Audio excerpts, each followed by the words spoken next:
Hey, remember The Witcher? That big, expensive Netflix show that was supposed to be the next great fantasy epic? The one that was going to fill the void left behind by Game of Thrones? Yeah, that one. Remember how hyped we all were when Henry Cavill, actual Witcher fan, lore nerd, and walking slab of charisma, was cast as Geralt of Rivia? For once, it felt like Hollywood got it right. And remember watching that first season and thinking, okay, this looks good. But why does the timeline feel like it was edited by a drunk time traveler? One moment you're in the past, the next you're in a different decade. And by episode 3, you've got no idea who's alive or dead. But at least the sword fights look cool. Well, dust off your silver sword, because The Witcher is back for season 4. Or, as Netflix likes to call it, the Yennefer and Ciri Show, with special guest star, some guy with white hair. The lead's gone. The fans are gone. The excitement's gone. But somehow, the show lives on, because apparently, Netflix has decided that failure is just another form of content. Let's not sugarcoat it. The Witcher is dead, like rigor mortis setting in, maggots on the corpse dead. The ratings have cratered, the audience has abandoned ship, and the story's more lost than Ciri after a head injury. Yet somehow, Netflix keeps throwing money at it, as if setting millions of dollars on fire is a bold artistic statement. At this point, The Witcher is less a TV show and more a tragic science experiment. A zombie they keep reanimating just to see what happens next. You can almost hear the executive pitch. Okay, so we lost Henry Cavill, our star, our brand, the only person keeping this afloat. But hear me out. What if we just pretend everything's fine? It's like watching someone try to resuscitate a roadkill deer with motivational quotes. And the question everyone's asking is the same. Who is this show even for anymore? It's not for fans of the books. They checked out after season 1.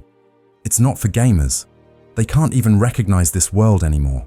And it's not for fantasy lovers, because this thing stopped being fantasy the moment Blood Origin happened. That prequel was so bad it didn't just kill enthusiasm for The Witcher, it nuked it from orbit, and that's what makes this all so infuriating. Because The Witcher had every possible advantage: an established fan base, a rich, complex world, a charismatic lead who actually cared.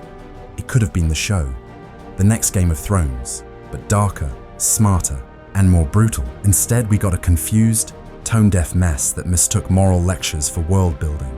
Rather than exploring Geralt's role as a cynical monster hunter navigating political chaos and moral grey areas, the writers decided to turn it into the empowered women of the continent, with Geralt occasionally dropping by to grunt and look sad.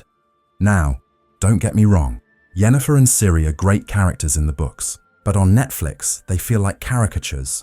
Modern ideals stuffed into medieval armor. Every line of dialogue feels like it's been tested in a focus group for maximum hashtag appeal. The show forgot that what made The Witcher special was its darkness, its subtlety, its refusal to pick sides. Now it's all about speeches, representation, and moral posturing. The kind of fantasy that feels like it's afraid to offend anyone, and therefore inspires no one. It's not a story anymore, it's homework. And here's where the tragedy really begins, with Andrzej Sapkowski himself, the author who created this world.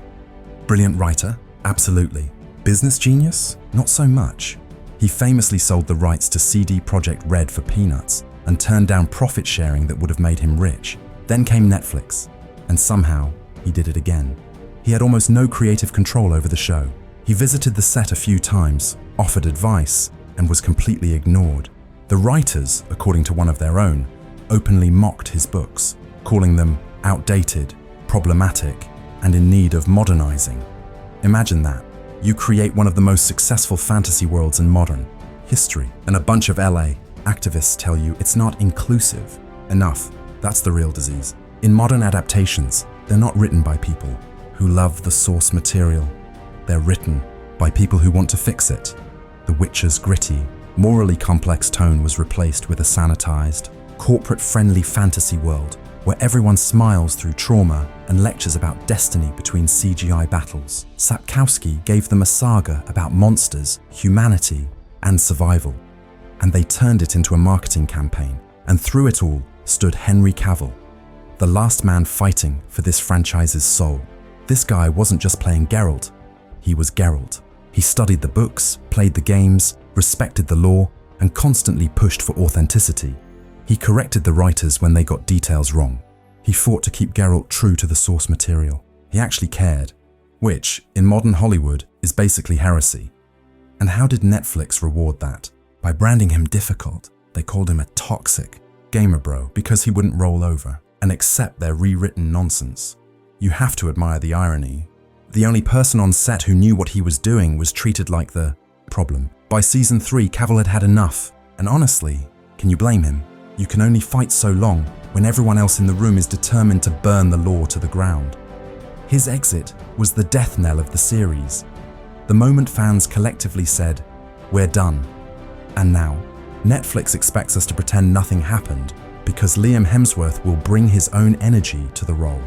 Sure, and McDonald's salads will bring world peace. Let's talk about Netflix for a second. This is the same company that greenlit Blood Origin, a prequel so catastrophically bad that it made Rings of Power look like Shakespeare. The same studio that keeps insisting viewership was strong while quietly cancelling shows faster than they can launch. But The Witcher? Oh, they'll never cancel that because it's not a show anymore. It's an IP, a brand asset, a corporate logo slapped onto whatever new batch of content they can pump out. You can practically see the algorithm at work. Fantasy's trending. Henry Cavill who? Doesn't matter! Plug in new actor, double the diversity, triple the hashtags, problem solved. It's industrial storytelling. It's content designed for metrics, not meaning. And The Witcher is the perfect example of what happens when art becomes product. The show doesn't have a heart anymore, just marketing copy. Here's the uncomfortable truth. The Witcher didn't fail because people stopped liking fantasy. It failed because it stopped being fantasy. Modern Hollywood can't tell stories about flawed, complex characters anymore. Every hero has to be perfect, every villain misunderstood, every theme approved by a corporate HR department. The Witcher's world was supposed to be brutal, grey, and morally uncertain. Now it's a PowerPoint presentation about feelings. Instead of asking, what makes a monster? They're asking, how can we make this appeal to every demographic at once? And the result? Nothing appeals to anyone. They've stripped away the mystery, the grit, the humanity, leaving behind a hollow echo of what used to be powerful storytelling. Fantasy is supposed to make you feel awe and fear. Now it just makes you feel tired. So here we are. Season 4 is on its way. New actor, smaller audience, and a marketing campaign pretending everything's fine.